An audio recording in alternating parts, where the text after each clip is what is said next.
구독자 여러분 안녕하세요. 사건사고 법자TV입니다. 오늘은 연인관계에 있던 A씨가 B씨를 상대로 사기죄 고소를 한 이야기를 들려드릴 텐데요.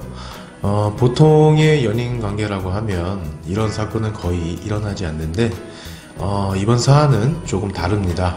왜냐하면 애초부터 결혼할 마음은 있지도 않은 상태에서 계속적으로 돈을 빌려 갚지 않았다는 것이 A씨의 주장이기 때문인데요.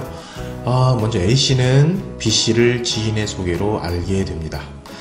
청순하고 다소곳하며 상냥하기까지 했던 B씨를 좋은 여자라고 생각했던 A씨는 첫눈에 반하게 되고 연인관계로 발전되기를 희망했습니다만 그게 그리 마음처럼 되지 않았던 모양이에요. 하지만 B씨를 자신의 운명이라고 확신했던 A씨는 그녀를 살뜰하게 챙겨주면서 호감을 사기 위해 무던한 노력을 기울이게 됩니다. 그런 A씨의 정성이 하늘에 닿았을까요? B씨도 서서히 마음을 열기 시작하는데요. 그러던 어느 날이었습니다. B씨에게서 생계에 어려움이 찾아오게 되죠. 힘들어하는 B씨를 가장 측근에서 보게 된 A씨는 자신이 보호해야겠다는 생각이 들었습니다. 그리하여 약 5년간 B씨에게 생활비를 보태주는 생활을 시작하게 되는데요. 정말 현대판 우렁각시라고 해도 무리가 없어 보입니다. 그런데 그간의 시간이 꽤 많이 흘렀고 A씨는 B씨에게 청혼을 하게 되죠. 그런데 이게 웬일인가요? B씨는 A씨의 청혼을 단호히 거절하고 맙니다. 이제 알 것 같네요. A씨가 지난 5년간 그녀를 위해 헌신했던 부분이 한순간에 물거품처럼 사라져버렸고 그래서 결국 그녀를 사기죄로 고소를 했던 거군요.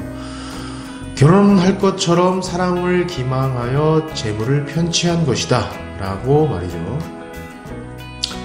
이에 고소를 당한 B씨는요, 자신은 A씨에게 사기를 범한 것이 아니라 도리어 B씨가 자신을 위해 쓰라고 교부해준 것이다 라고 주장한 겁니다.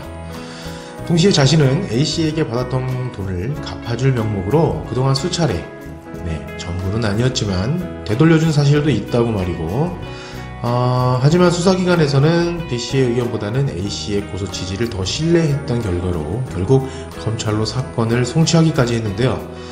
아무도 자신의 말을 들어주지 않았습니다. 도리어 뻔뻔하게 변명을 들어놓는 것처럼 보이기까지 했었죠.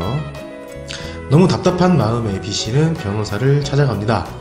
그리고 사건 내용을 유심히 살펴보기 시작한 법률팀은 정확한 법률적 대응 방법을 구사하기 시작했고 사기죄가 될 수 없는 증거들을 확보하는 데 열을 올리기 시작했습니다.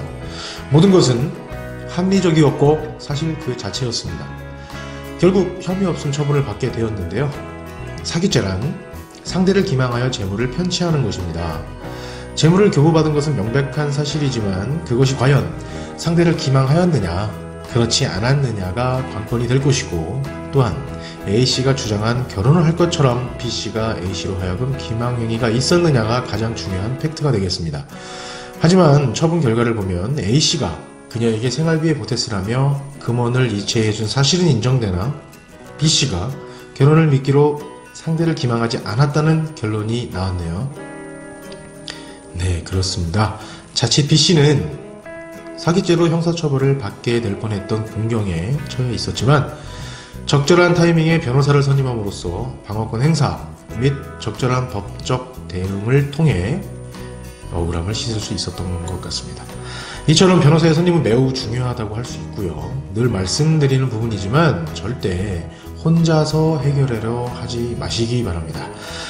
변호사의 조력은 선택이 아닌 필수라는 거 기억하시면서 지금까지 사건사고 법자TV였습니다. 감사합니다.